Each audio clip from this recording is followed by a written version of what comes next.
Hello friends, today was my first day arriving at the monastery. This is actually my first free time since I got here, so I wanted to share my experience. After work I walked to the lake and had something to say, but ironically my wireless system wasn't working well.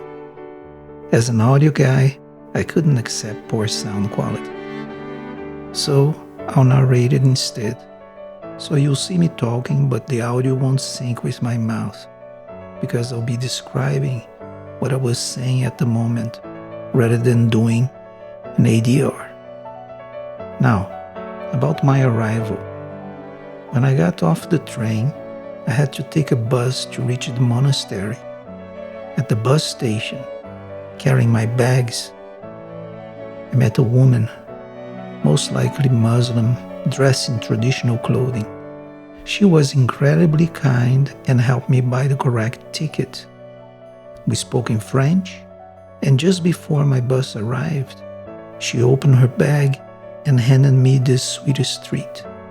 That was amazing. It wasn't quite a cookie or biscuit, just something very sweet and touching as a miracle welcome gesture. As I rushed onto the bus, struggling with my 3 bags, I asked a guy, probably Jamaican, help me out.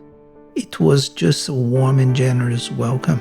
It made me realize that when you're heading in the right direction, life has a way of supporting you.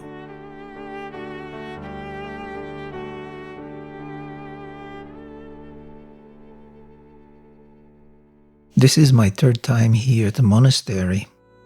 The first time I came as a guest, the 2nd time as a volunteer for a week, and now probably I'll stay for a few months. We'll see how it goes. Each room here has a name. The first time I stay in La Lumière, the light, incredible experience.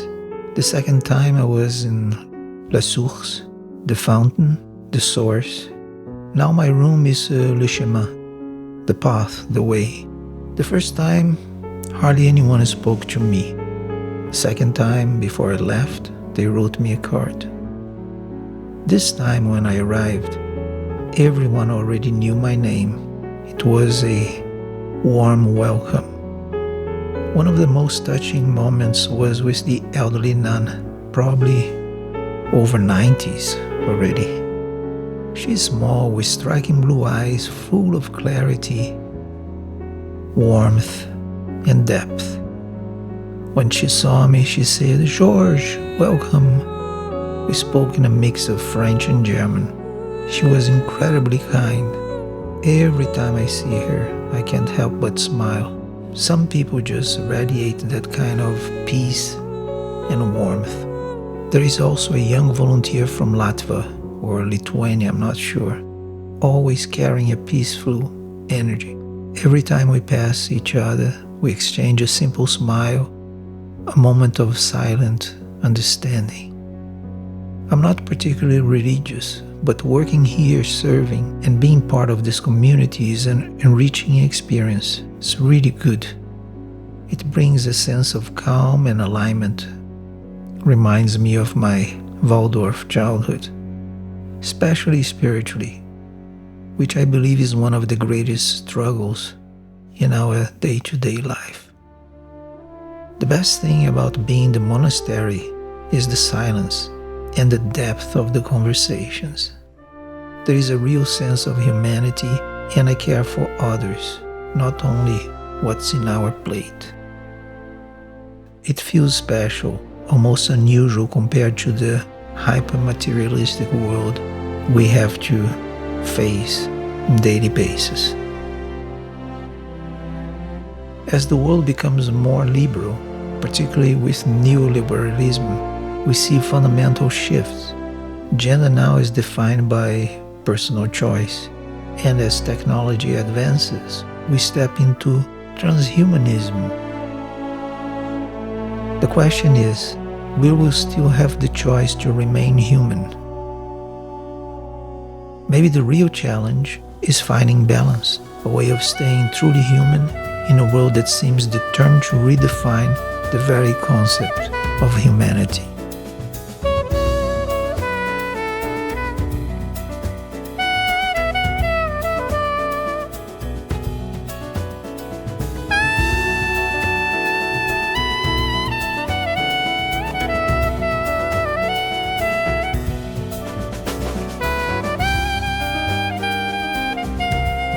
Hello friends, hope you're all doing well. I'm back here in the monastery in my room, my palace here. A lot of good energy in this place. I'm a volunteer this time for indeterminate amount of months or whatever. So usually we work and we do the activities of the monastery. So most of the time I'm working in the garden or also in the kitchen, whatever the nuns and sirs really need. And this morning, we always have a meeting in the morning to discuss the activities of the day, what we have to do. And then after the meeting, one of the nuns asked me if I could read something in the chapel at 12:15. I usually don't go to too many of the prayers because they're just above me, so I hear them. And but in general, I go once a day. I'm not really. I don't have a religious background. For me, this is all kind of a spiritual, philosophical, psychological journey here of healing. But she asked me to read this text. I believe obviously is from the Bible. It's Matthew 10:26-28. And she asked me to read in Portuguese, in my native language, which I haven't read for decades really.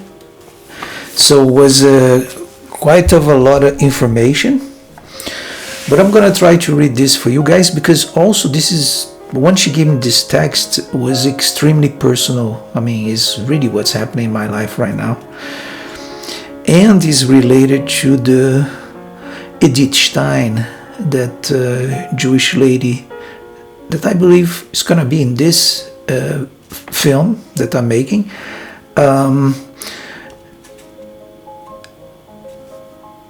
With her story that she went back, I mean, she ended up dying in Auschwitz, she was gassed, and I believe she went back, and I believe she went with her own sister too, because today during lunchtime, one of the sisters, nuns, she was reading again a text. I mean, coincidentally, we have all these things that are very close to my life is here happening, and is independent of me being here, but it's just the timing and the subjects they choose, because we have very interesting conversations, philosophical, social, political, psychological, I mean, just, nature of human beings, just like in this text. That's why I believe that the Bible and the Torah, I mean, all these religious texts, they are extremely profound, and you can read them from either from a religious belief, or you can read them from a philosophical, you can read them from a psychological, you can read them from an intellectual point of view. But human behavior and all the knowledge is already there, really. Also, he sets values, morals, ethics also for society and for human beings, which I think are extremely necessary. So, take as you may. Some people might think is all placebo or tools of control, but independent on what you believe, from a religious point of view, a philosophical point of view, we need, in order for society to work, human beings to function, we need expansion, but also limitations, lines where we shouldn't cross. Portanto, não o temais, porque não há encoberto o que não haja de ser descoberto, nem oculto que não haja de ser conhecido. O que vos digo às escuras, dizei-o às claras, e o que escutais ao ouvido, dos eirados pregai-o. E não temais o que mata um corpo, e não podem matar a alma. Temei antes aquele que pode fazer parecer no inferno tanto a alma como o corpo. Not so light text,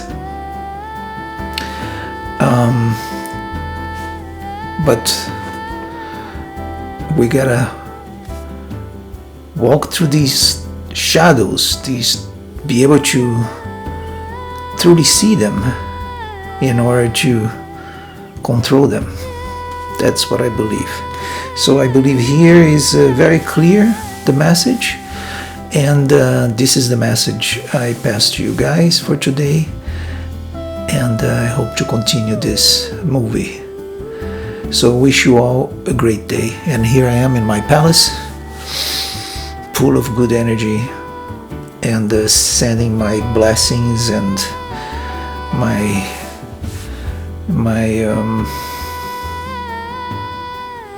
love to you guys. Wish you all good. Take care. Bye.